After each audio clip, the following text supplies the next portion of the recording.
A very, very special guest joins us right here on ET Now, Mr. Jayant Sinha, the Minister of State for Finance here in the Government of India. Thanks very much for being with us from all of us at ET Now. Wish you a very happy year ahead. A happy new year to ET Now and all of your viewers also. Thanks very much, Mr. Sinha. But let's just begin with the big retreat that has just been concluded. It was aptly called the Jnana Sangam, the top bankers there, with you, the RBI Governor, the Prime Minister himself present. I want to first begin by asking you a very simple question that people in the banking space want answers to. What does the Government of India under Mr. Modi and under people like you see public sector banks as? Are they commercial entities or are they vehicles of nation building?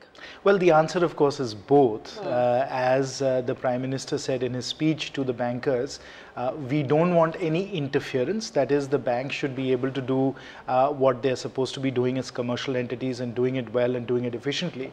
But not just the public sector banks, but the private sector banks obviously have a very important role to play in nation building as well. So in that sense, the leadership, the policy intervention will certainly be there as well to ensure that the banks, public and private sector, are really doing the important job of nation building. And that aspect covers both, the large scale infrastructure projects where thousands and thousands of crores of financing is required, but it also reaches down to the last person so that the old lady gets her pension, the young person gets the student loan, and so on. So, obviously the financial sector, public and private, and the NBFCs and the insurance companies, the entire ecosystem that we have has to serve the purposes of nation building as well. It's good to interview you because you've worn many hats in the past, and of course now you wear the hat of being a policy maker. The Prime Minister very emphatically said there that there will be no interference from the Government of India as far as the running of these public sector banks is concerned.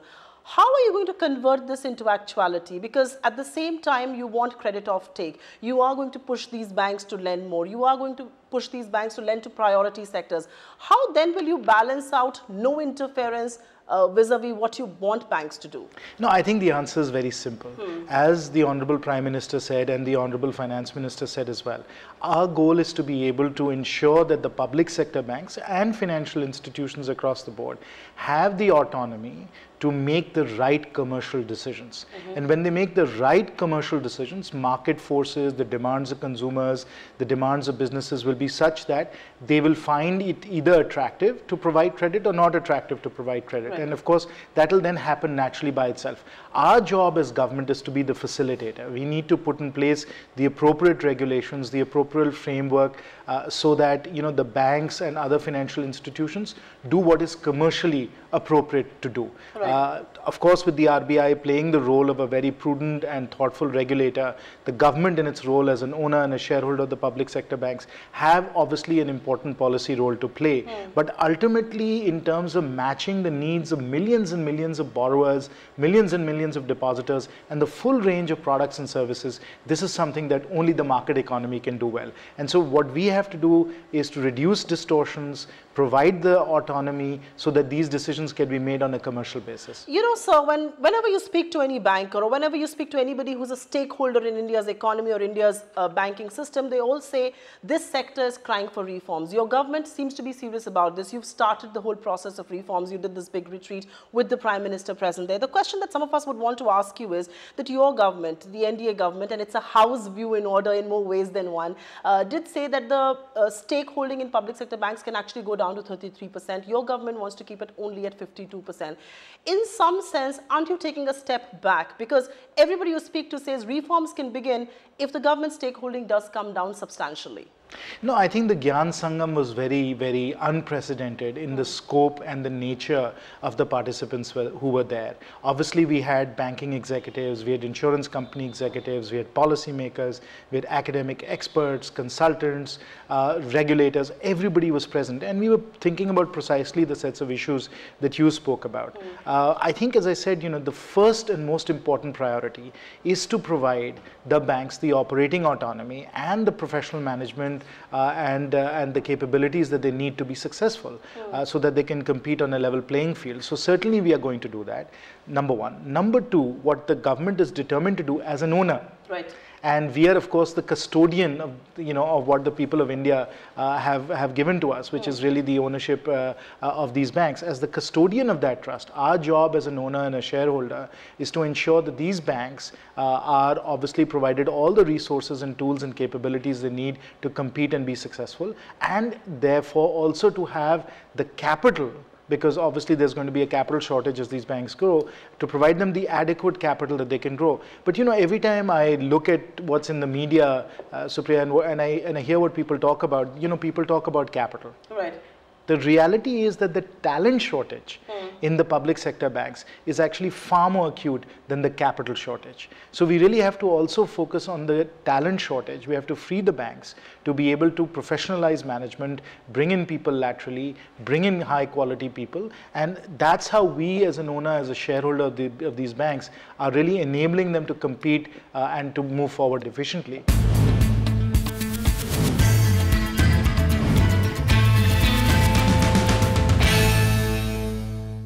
You've given me cues for my two next questions. Number one is recapitalization and the need to do so and the rationale to do so. And then, of course, the talent deficit in India's banking space. But you haven't answered the question that I want you to answer. Will your government at any stage be open to dilute stake lower than 52%? Because that seems to be the crying need across the banking space.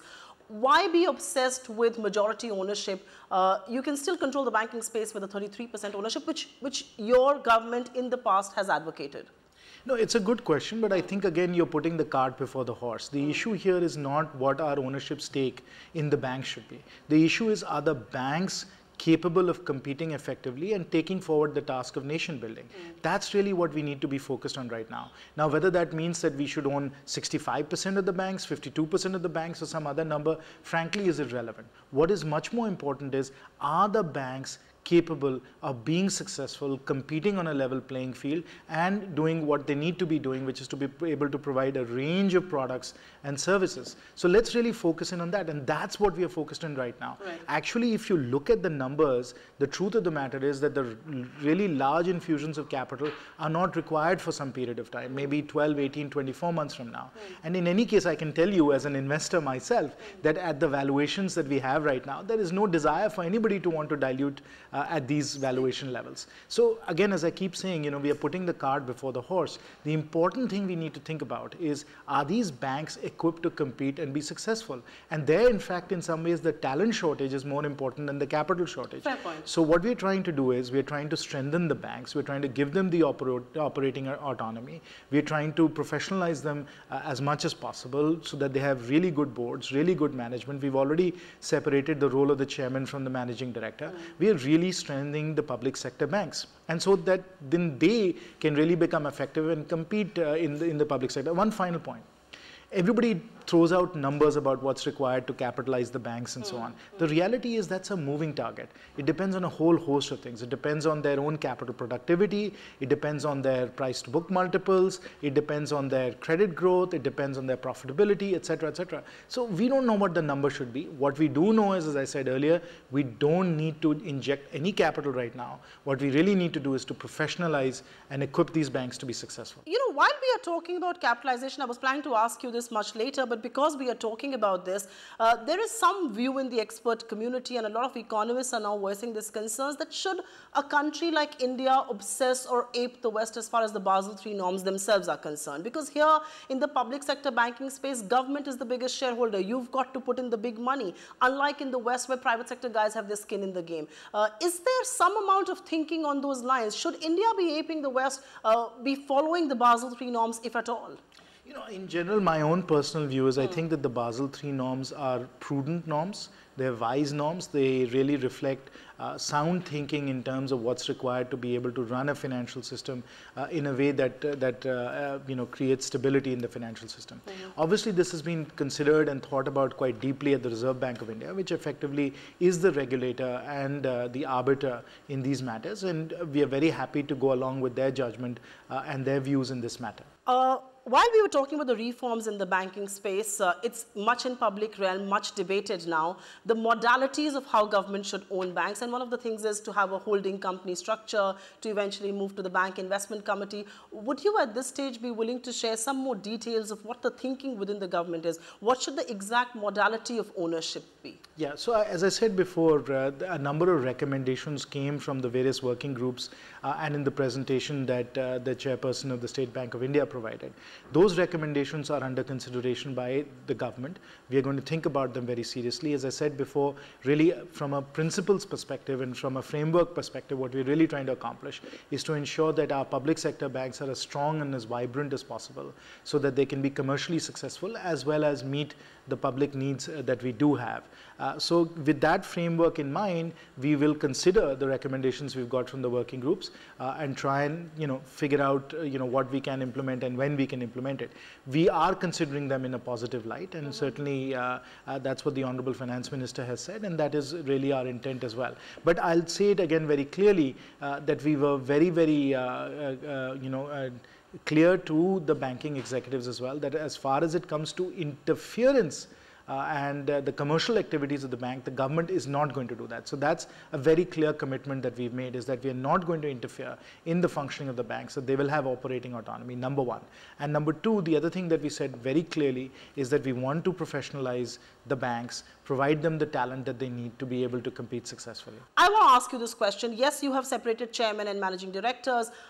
You are also open, and we're given to understand, you're also open to private talent coming into the banking space, the public sector banking space. There are two questions there. A, if you're open to that, then why not have a professional board to select these people? Why still have the Government of India or the RBI to play a role? That's question number one. And question number two is, how big an issue is compensation when you try and attract private sector talent for a public sector bank? So I'll answer both your questions in turn. Your first question was really, should we consider some kind of an entity or some kind of a structure that will enable us to put good people on these boards, to select the right people to run these banks and so on. That is in fact one of the recommendations, the recommendation of a bank bureau that was made by the working groups, and certainly we are considering that. It's in the Nayak committee report as well, and we will certainly consider that. If that is the right way to move forward to professionalize the bank, certainly we will implement that as well. So that is under consideration. So when you're saying it's under consideration, what is under consideration? That there will be a professional body that will select the heads of PSU banks? Yes, so the specific recommendations that we got were that there should be a bank bureau. It's in the Nayak committee report. So there should be a bank bureau that will then be a precursor to a bank investment company, right? That's in the Nayak committee report. And so the idea of the bank bureau would be to have a professional group of people whose job it is to appoint the managing directors and chairmen of these banks, and at the same time appoint independent directors and professional directors on the bank boards, and then to potentially provide advice and guidance to the boards and to the banks themselves. So that is the idea of a banking bureau. That would be, as I said, a precursor to the bank investment company. That's in the Nayak committee report, and that was also what was recommended by Arundhati. And we are considering that. Certainly, as I said, if there are ways in which we can move forward in that, we will certainly take that under advisement. So that was your first question. Now remind me again what your second. So the second question is, let me just quote an example. Coal India wanted to get a professional private sector guy to run that company. They advertised, they went big with it. So not many good. Yes. So is compensation a big issue? Is that a deterrent, so to say?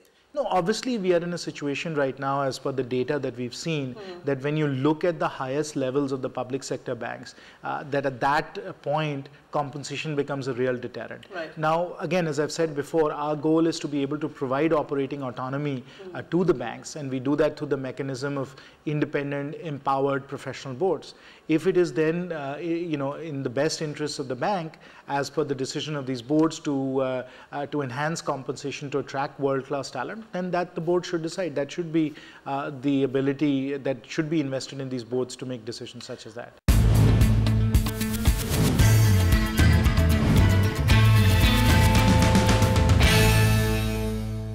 I will ask you a question, because you mentioned banks and you mentioned reforms, and one of the things that upsets a lot of people is the rising levels of NPA. At this stage, yes, you're trying to reform the banking space. The kind of NPAs that we are seeing, the kind of restructuring that we are seeing, How much of the blame or how much of the share of the blame should the government of India shoulder at this stage? Because I'm not talking about your regime in particular, governments before you. Governments have nudged public sector banks to lend to certain sectors, loans that have gone wrong. Yeah, well, NPA levels right now across the public sector banks are at unacceptably high levels. We know that. You know, if I remember the number right, it's about 2.7% is the net NPA number.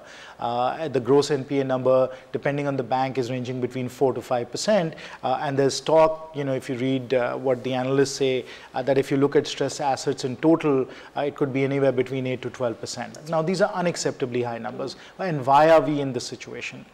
Because if we don't understand that, we obviously can't diagnose and find a way forward. Now, it's a combination of factors.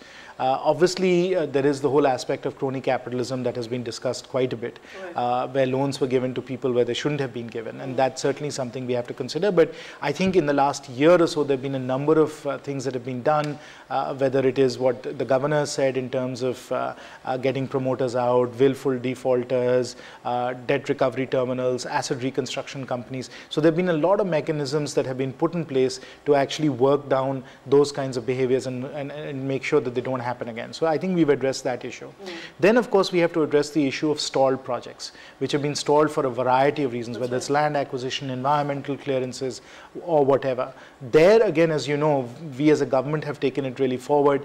There's, I think, a whole portfolio of about 18 lakh crores worth of projects that we are monitoring on a day-to-day basis and trying to make sure that whatever the issues are or the clearances that are required, we remove those and move those forward. So that's the second set of issues. Then there's a third set of issues that are related to a variety of different economic circumstances that have changed. So for instance, you know, people went in expecting steel prices or iron ore prices to be at a certain level. Well, they've changed now. That's right. So it's what market economies, you know, sort of do sometimes, which is obviously the circumstances under which you decided on a project are not there any longer, and those projects have become unviable, which is genuinely kind of a bankruptcy type situation. So in those circumstances, which don't have to do with clearances or they don't have to do with, you know, loans that should not have been provided, but genuine economic circumstances that have changed, we have to really go through an appropriate liquidation process or a receivership process where we can get rid of the existing promoters and the existing equity and bring in a new set of owners and so on. That also requires further changes in our bankruptcy laws and so on, which also is a long-term thing we are working on. So we've got to work on all three dimensions to ensure that we don't repeat this problem of this massive sort of NPA situation and the debt overhang that we face right now. When you say NPAs are at unacceptably high limits, as Minister of State for Finance in the Government of India, is it beginning to give you sleepless nights just yet, or do you think the situation can get under control? Well, I think we all had sleepless nights before the the NDA government took over. Now that we are over, I'm sleeping very well. Now that we are in power, because what we can do and are doing is to tackle, you know, all these three factors that I spoke about. The governor and the RBI have done, you know, some very decisive things in that regard. We are really taking on these stalled projects, and as far as economic circumstances are concerned and projects that are unviable now, we are trying to find a way to be able to work those out and get, you know, distress investing working so that those projects can become viable again. You're not a career politician, but you just tossed that hat right now. I want to move away from the banking sector reforms, but something related with banking, and your government has been rather vocal about it, which is the rate cut, the need for one to spur growth. I'll ask you, and I'll urge you to wear both your hats, the investor hat and also the hat of the Minister of State for Finance here. Do you believe the time is ripe and right for Dr. Rajan to review his stance on rates? We are all data-driven, fact-based people, and so we look at the underlying data. The governor has access to and an understanding of the data and economic conditions, which is far superior to I certainly can do. So I will rely on his excellent judgment to make this decision. Do you believe India is at a situation where we could look at a rate cut? Yeah, no, I think timing in these matters is extraordinarily important. You know, my colleagues in the ministry and other colleagues in the Union Council of Ministers have said that it is a good time to cut rates, and they are seeing one side of the trade-off, which is, you know, the quicker we can get a substantial cut in rates and a turn of the interest rate cycle. That's right, yes. I think it's not really a question of 25 bips or 50 bips. That's really not the issue. I think the signal that everybody is waiting for is whether the cycle has turned, whether we have passed the tightening phase and now we are much more in the sort of liberalizing phase, if you will, on interest rates. that signal is a very important signal as to when it will come in terms of the interest rate cycle turning, and the markets are waiting for it. We all know that, right? So that's one side of the picture, because we know that the cycle will turn and economic conditions will improve. On the other hand, which is the longer term aspect of all of this, is that if we do it at the right time, where we really establish that we as a country, that the central bank is independent, that we really take inflation very seriously, then we will have established our long-term inflation fighting credentials, which if you look over the next 5 or 10 years of growth, could really make a big difference for us. So, you know, the short-term aspects are absolutely important, but the long-term aspects of establishing our credibility and really demonstrating that we are going to make sure that inflation, which is a pernicious, you know, and a very, very insidious problem that economies have to deal with, is fully under control. That's the trade-off we have to consider. And that's why I said timing in these matters becomes very crucial. And I will leave it to people whose judgment is far superior to mine to do that. You being modest, and I'll let you be modest, but while on inflation, do you believe India is celebrating the fall in inflation a bit too early? A lot of the dip has happened on account of global factors, crude oil correction, which is always going to be volatile. Are we celebrating the crude comfort? Are we celebrating the dip in inflation a little too early? Because you've balanced out both views on a rate cut. I want you to first balance the inflation bit as well. No, I think that's an excellent question. You see, when we think about inflation longer term and structurally, we want to make sure that the supply side bottlenecks, which in the first instance led to this unacceptable, sticky, entrenched inflation that we're dealing with, that the supply side bottlenecks are being dealt with appropriately. If the supply side bottlenecks are being dealt with appropriately, then inflation will not rear its ugly head again, and we'll have slayed it in a very effective way. And that really is what we want to make sure. Now, obviously, everything that we've done, and we've done really, I think, very important, very structural, very radical things as far as reforms are concerned, and the supply side bottlenecks are concerned, you know, whether it's GST, whether it's what we're doing in mining, whether it's what we're doing in banking, whether it's what we're doing in Make in India, Digital India. You look at the range of things that we're doing, I think we're really getting to the heart of the issue. And the heart of the issue in India, of course, is that we need a genuine supply side revolution. That's right. And once we have that supply side revolution and we make this economy truly a globally competitive, innovation-driven economy, that's when we know that we can really have 7 to 8% growth, which is non-inflationary. That's right. Because if we don't deal with the supply side bottlenecks and the challenges that we have in infrastructure and manufacturing and so on, you know, the moment, you know, demand picks up again, we are quickly going to meet those bottlenecks that we were dealing with last time. And again, inflation is going to come up. So we want to make sure we've solved it at that structural level, and that's exactly what we're working on. That's a very valid point indeed. You can grow at 10%, but if your real rate of growth is going to be much lower. Before I move any forward on macro economy, Make in India versus Make for India, the rate cut clamor has surfaced stories about a rift between RBI and North Block. Are these exaggerated? I think it's what you all enjoy in the media. We are all on one team. We are all on one team. We are all on one team. We are all working hard to build this great nation and to provide a much better quality of life for our people. Our first priority right now is to create jobs for our young people, and we are all working together to do that. One view in the finance ministry, and that one we are privy to at least, seems to be that the government should be far more pragmatic with its fiscal targets. You cannot have very high, fiscal deficit targets that are too daunting at the cost of growth. You should allow yourself some fiscal slippage. Is it then a given that your government in this budget or at an opportune time will look at revisiting the fiscal deficit targets? What we have for the next fiscal 3.6% is perhaps not doable given the present economic circumstances. Yes, so there are two very important aspects to this. One is, have we established a reputation for sound economic management? And that goes back to what I was saying about inflation and our credibility as inflation fighters. That's one aspect of it. The other aspect of it is, have we put our house in order in terms of our fisc, right? So that's one very important aspect of it. Is a sound economic management. Have we established that? And that's why it's very important to be able to lay out a fiscal consolidation roadmap, which we have, the 4.1%, the 3.6% and the 3%. That's kind of the roadmap we've laid out. But equally importantly, as we lay out this roadmap, we also have to demonstrate that the manner in which we are able to hit these numbers is a high quality way of doing it, right? So those are the things that we are working on right now, and I can assure you that as far as the target is concerned, we can absolutely achieve the target. There's no question about it. But the issue really is, what do we have to sacrifice in doing so? And we want to make sure that we do it in such a way that the quality of the fisc is excellent, and that we don't throw the baby out with the bathwater, and we don't cut too deeply, and so on. So those are the things that we're working on right now. But going forward, would you not want a more pragmatic number to meet than have a daunting target for which you will have to cut corners, for which you will have to prune expenditure, which may actually be required to boost growth? Because as things stand today, public sector investments will have to boost growth. Private sector will perhaps just follow in. Isn't that then a given that you should allow some fiscal slippage, even if it means you have to change the act or you have to revisit targets? No, we, of course, as I said, have to demonstrate sound economic management. So, of course, we have to do that. And as I said, the other aspect of it is the quality of the numbers themselves and what we're doing to stimulate growth. I think the happy answer to that is it's possible to do it. So let's wait and see. You have said that the union budget will be the one that will usher in structural reforms. Will the budget be game-changing in that sense? Or will we actually see budget being a non-event and things happen outside like they have? No, I think the way you have to think about that is that you have to look at the government as a government with a decisive mandate and a deep desire to fundamentally transform the Indian economy.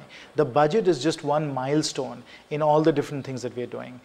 We have been very active in the 6 months that we've been in power. If you look at the range of things we've done, the GST, the land ordinance, the labor reforms, the Jan Dhan Yojana, the monetary policy, the 100 smart cities, the Krishi Sinchai Yojana, I can go on and on and on. You can see already that we are transforming the Indian economy. The budget is an important milestone, but for example, the discussion we were having on banking reforms, that is being done outside of the purview of the budget. So reforms are a continuous process. The people of India have sent us here to work 24/7 on their behalf. We don't just sleep and wait for the budget to come and then work on the budget. No, we are working non-stop. I obviously work throughout the winter holidays and so on. And so you can be assured that we will be tackling all of these issues on a continuous basis. Coming from one of the architects of the budget, that should indeed be very encouraging. Thanks very much, Mr. Sinha, for talking to us. Pleasure. You're welcome.